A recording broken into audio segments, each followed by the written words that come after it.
Aries, to save some time, I already shuffled the cards and laid them out. I'm using a Celtic 10 card spread that allows me to look at past, present, and future influences. And as always, I'll be teaching tarot through each card.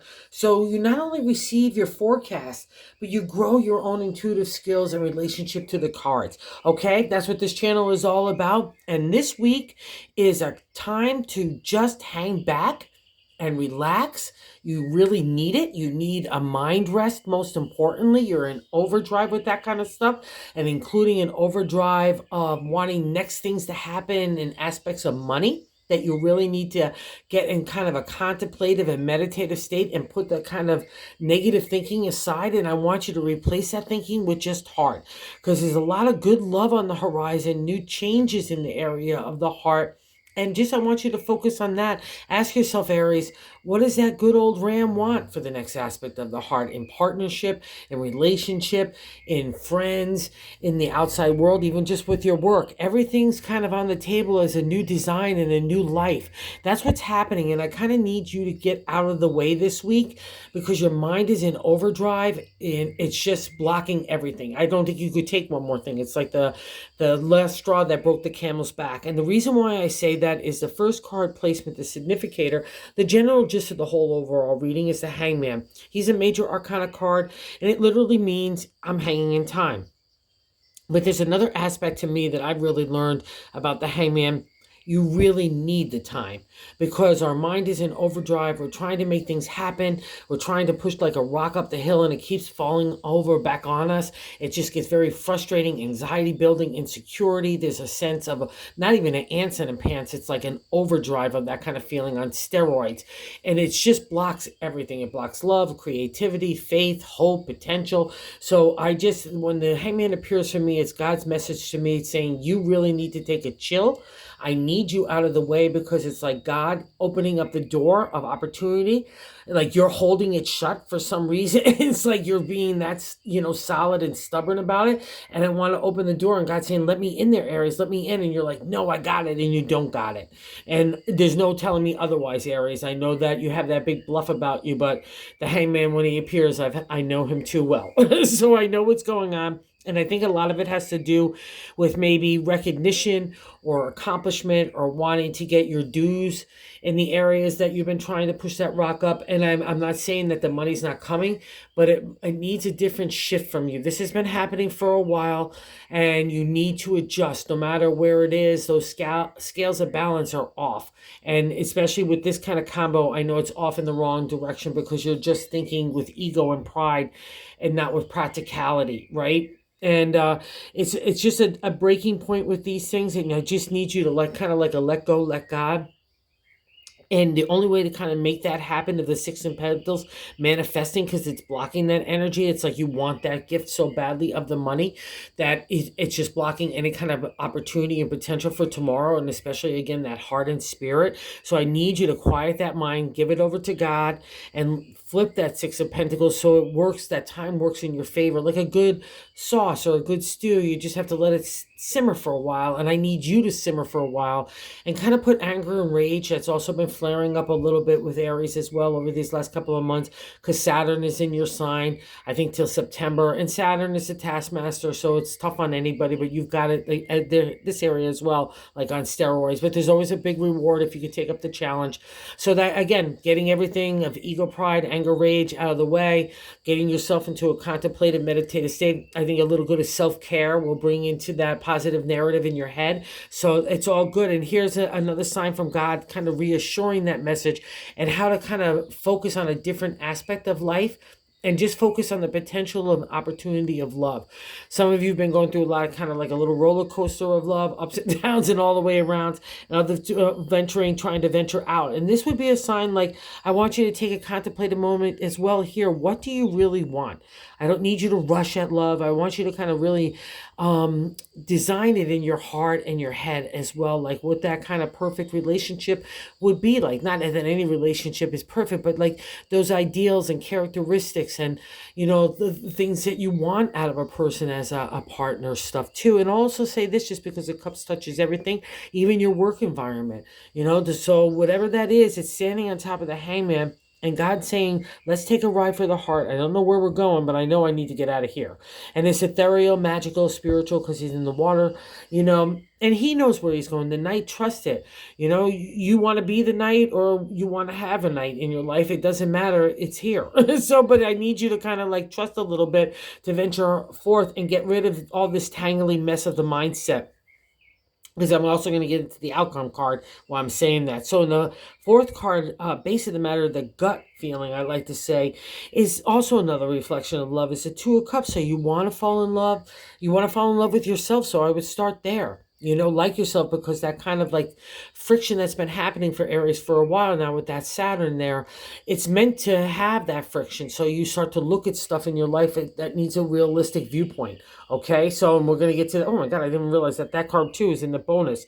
So, it's the way you get to the new start is calmness, peace, and real clarity of what you want. Not scattery, not chaotic, not being upset, and all that other kind of stuff of the material world that starts to infect our heart and spirit, right? So get into that safe space for yourself and all the answers. And there's obviously some really good people around you, because in the fifth card placement is what's passing out of our life, right? For this week is the Four of Wands. It's the firm foundation of the creative. So no matter what, you've built something really solid. So you need to believe that. So don't lose that hope and faith, like things aren't working out exactly now, because God needs to get in there, because the way that you're overthinking it is not working. And I need you out of the way, because it needs to be more spirit, because you're so wrapped up in the material, okay? If I'm just going to be honest. That's what the gist of this is all about. So the Four of Wands also not only tells you about the firm foundation, but that you have good people, like-minded, spirited-minded people around you. So tap into that more for your betterment, okay? Anywhere that gives you that kind of confidence and that inner glow, just being around that love and spirit is really wonderful for an Aries. You like it. You really thrive in that kind of environment if you find the right people. That's also part of the clue too. You're still trying to find your tribe as well. So that's also part of the fun and adventure. So don't look at it as a burden, and don't tangle yourself up if those aspects of your life are not working out right now. Because again, the more that you get wound up about it, not only the less it will happen, but you're just blocking like your own design of it, because you're putting your focus on the wrong stuff. And I'm sticking with that message, Aries, and remember, you're a ram, you got horns. I'm a bull, I'm a Taurus, so I understand that reflection as well. We can be really stubborn in our thinking sometimes, and this is asking you to break that old way of thinking and go with new ways. You want new things to happen, but you're living like it's yesterday still, okay? Or approaching it. It needs a whole new refresh. And I'm sticking with it. In the sixth card placement of the President is the Two of Wands. So imagination, inspiration, firing off your domain, taking off into new adventures for the creative. And what's nice about the Two of Wands in my deck is I have the Hierophant here. I have the Priest, the universal message of God in a material reality, right? That's probably why you're getting the Hangman, because you've taken that journey of trying to be emotionally and spiritually mature.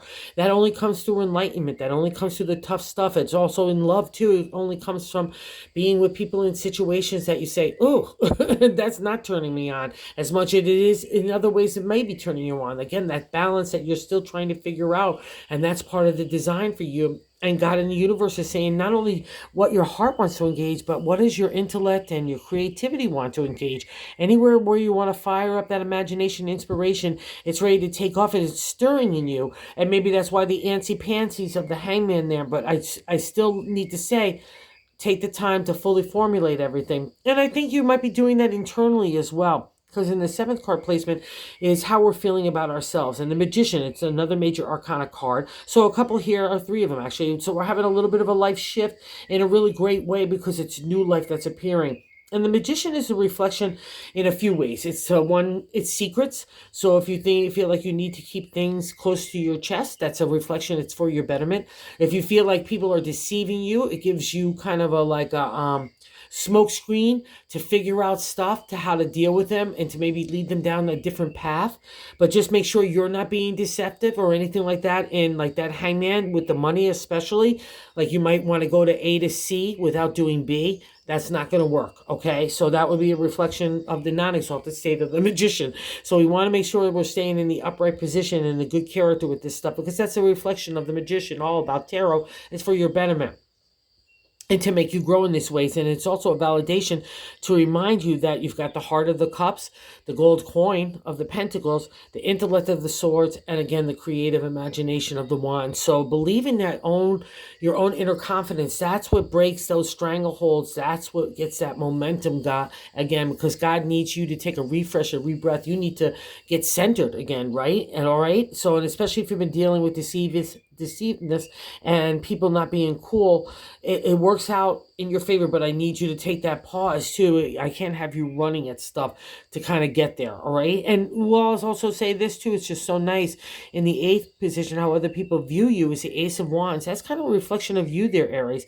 I got the Emperor. You know, I'm boss, business, law, and contracts, fair and just, and the unveiler of truth, and wanting to be, balanced in heart and head. That's a reflection of him. I've got the world in your hands, so believe in your capabilities that you can make anything happen. So don't feel like you have to rush at anything.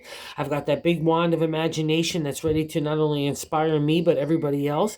I've got the ram wrapped around my shoulders of accomplishments is what it represents here. You already have props about you, and people look at you as a new, fresh energy merging through. And I know you want that fresh energy to happen, but you haven't quite figured it out exactly yet. And I don't want you to just walk forth and just rush at it, because I think that's been part of it in the reflection as well. And I need that contemplative state before the next unveiling happens. And I'm sticking with that as well.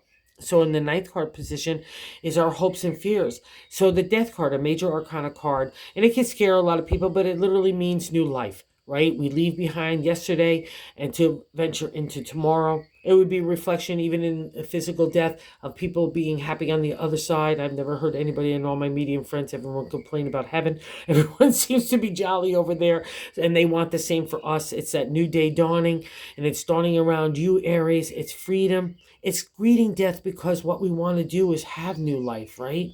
We want to embrace it. We want to see the joy and the adventure in it. We don't want to be afraid of it, right? Remember, it's in the ninth card placement of our hopes and fears. We need it to be the hope, so don't be afraid of it. And don't put the emergency brakes on here.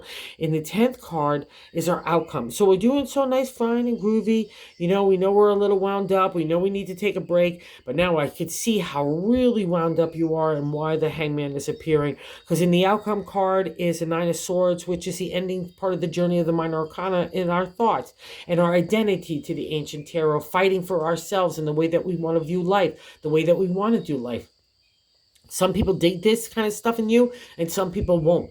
But what's important is that you've been digging it. So don't undermine yourself in negative thinking or insecurity or even anxiety or a lack of hope and faith, okay? Because that's what undermines everything. You never mind creativity. You just can't even move when you're paralyzed. And that's what the Nine of Swords means in tarot. It's a nightmare card.